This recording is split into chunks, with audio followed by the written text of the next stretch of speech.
President Donald Trump announces a ceasefire. These guys got to calm down. It's ridiculous.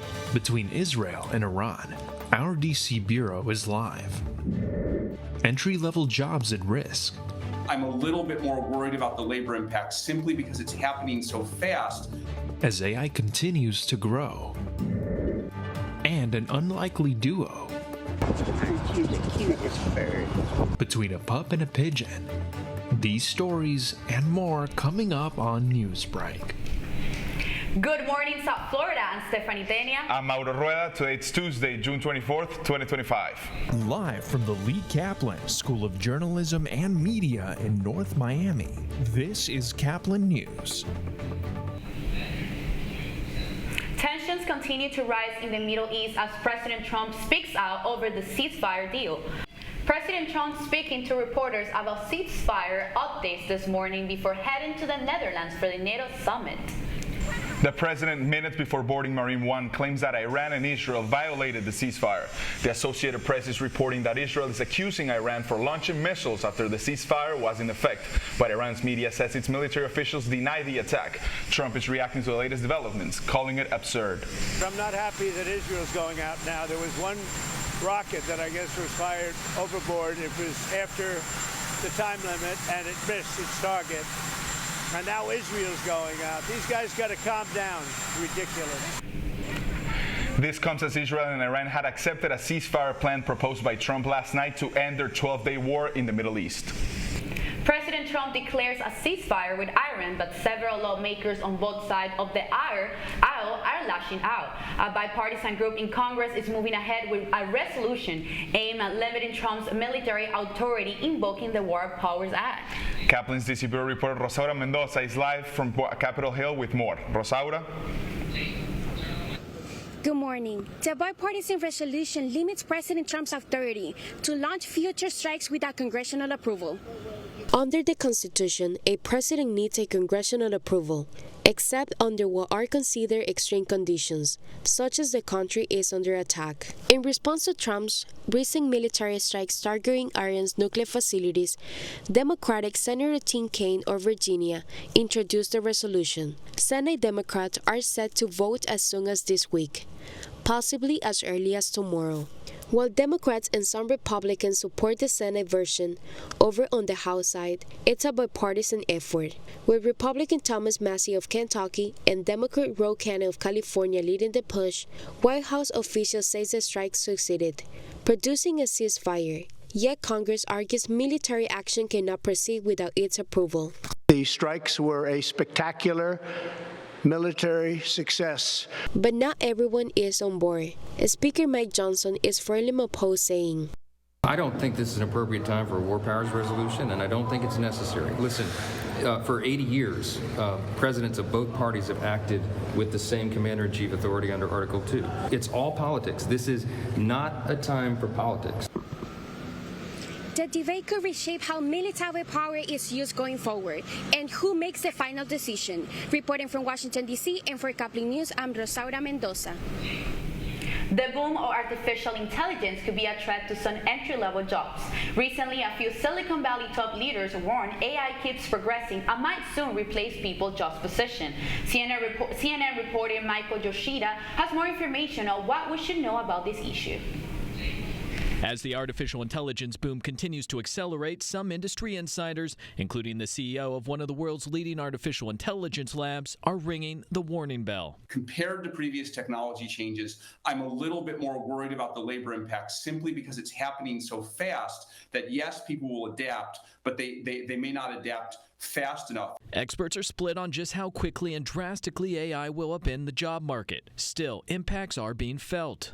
Entry-level jobs, that first rung on the career ladder, are breaking down a bit. LinkedIn's Anish Raman says it's one of the most challenging job markets for young people in decades. The knowledge economy that we have been in for the last half century, it's on the way out. If you're worried AI is coming for your job, Raman says focus on non-technical skills, what he calls the 5 C's: curiosity, compassion, courage, creativity, and communication. Also, figure out and hone in on what makes you unique. That's your edge. And remember, learning doesn't stop when you graduate. Keep building your knowledge base and understanding of new technology. technologies. Our data at LinkedIn shows that 70% of the average skills for the average job will have changed by 2030.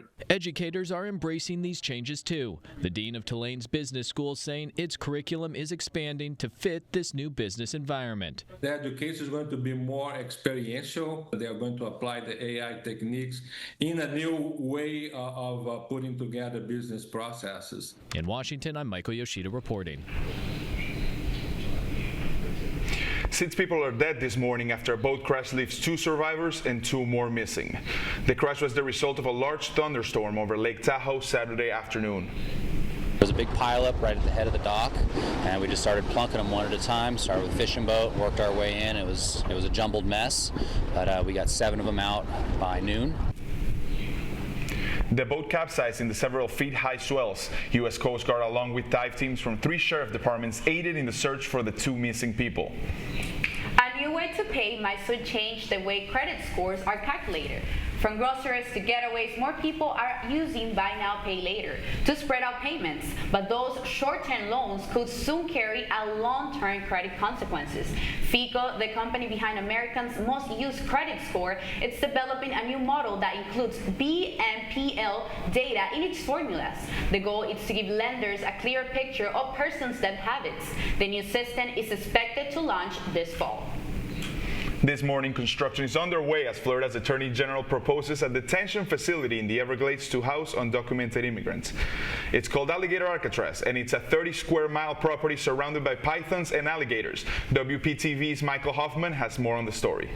As I call it, Alligator Alcatraz. In a Thursday afternoon post on X, Florida Attorney General James Uthmeier says the facility would sit on the already constructed runway, would hold 1,000+ beds, and is surrounded by the Everglades, but it's not part of the Everglades National Park. You don't need to invest that much in the perimeter. People get out, there's not much waiting for them other than alligators and pythons. Nowhere to go, nowhere to hide. It comes as the Trump administration is calling for ICE to ramp up arrests and deportations across the country. But some environmental groups are calling on Governor Ron DeSantis to reject the plan. It really strikes you as a clueless idea that was off the cuff. Eve Samples, executive director of the Friends of the Everglades, says it's an awful idea. This site is really important to Friends of the Everglades. It's actually the reason Friends of the Everglades was founded by Marjorie Stoneman Douglas in 1969 to stop what would have been the world's largest airport from being built right there. She says for the same reasons it didn't work before, it won't work now. Think about what could happen if we bring in a 1,000-bed prison, all the ancillary development you would need. We call on the governor to put a stop to this proposal right now. It's a terribly bad idea, and it could totally undermine any Everglades credibility he has remaining. Michael Hoffman, WPTV News. Boston travelers left wondering this morning after JetBlue suspends flights to Miami. The change will come into effect September 3rd. Customers whose flights has been impacted will receive a full refund or fly into the Fort Lauderdale Airport. JetBlue will continue to fly into West Palm Beach. Inter Miami prepares to face the next stage of the Club World Cup against a team that Lionel Messi knows all too well. That's still ahead, and so is the story. I think it came at the right time because I got to see how deeply she fell in love with the pigeon. A duo you never imagined becomes unstoppable. Newsbreak will be back in 2 minutes. Last week, Brandon met a girl on a dating app. One day after work, he finally found the courage to ask her out. No answer. He started to panic. Was he being too pushy? Maybe it was too... Hey, sorry I didn't respond. I was driving. I would love to go on a date. How does tonight sound? Brandon tried to play it cool, but inside he knew. A girl so smart, so responsible. She must be a keeper.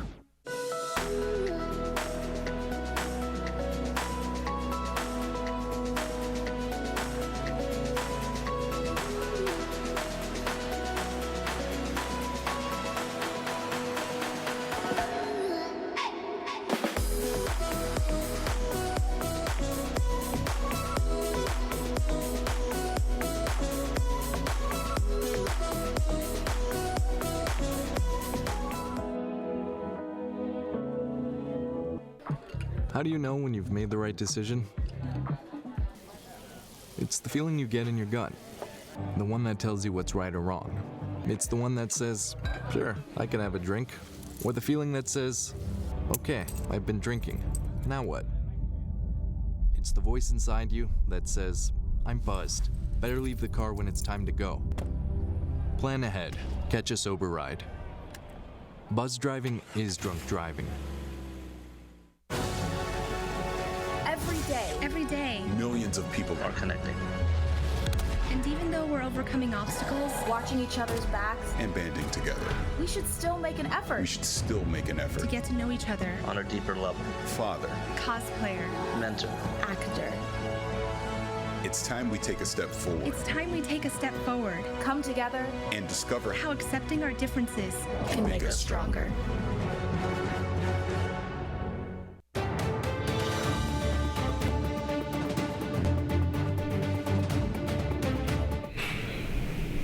An unlikely pair becoming fast friends despite all the odds. We know cats and dogs don't get along, but what about birds? A dog owner from Minneapolis explains how these two animals developed a unique relationship. Glenda Spindler spent her days with Flash, her Pomeranian companion who helped her through grief after losing her daughter in February. A few months later, she found Scratch, a friendly pigeon. Now these two are the best friends. I think it came at the right time because I got to see how deeply she fell in love with the pigeon. Spindler says the relationship between the pigeon and the dog developed instantly, and no matter how many times Scratch had a chance to fly away, he still chooses to stay. Inter Miami makes it to the round of 16 of the FIFA Club World Cup after an intense match against Palmeiras. The Herons went ahead with a counterattack finished by Tadeo Allende. Then they doubled the lead through a thunder strike from Luis Suarez, but couldn't keep it as Palmeiras tied the game in the final minutes. Final score was Inter Miami 2, Palmeiras 2. Now Inter Miami will face PSG in the next round on Sunday. You're watching Newsbreak, and we're coming right back.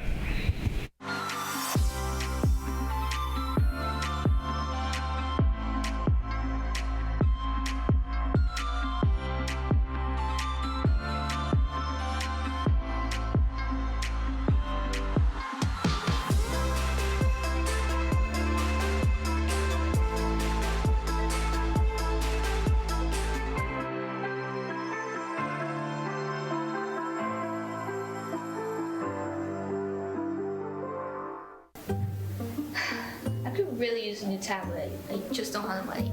Let me ask you something. Do you have a Pell Grant? Yes. You do know you can get a free tablet, right? Did you say free? Yeah, free. It's simple. And the application is done in the store. I could really use a tablet. Go get one. Another satisfied customer. Stop by Panthertech in the Graham Center at FIU MMC today to speak with one of our associates to get your free tablet. Type 2 diabetes can have a big impact on your life. But how can it be prevented? Well, the first step is knowing if you have something called prediabetes. Take the 1-minute risk test today at doihaveprediabetes.org.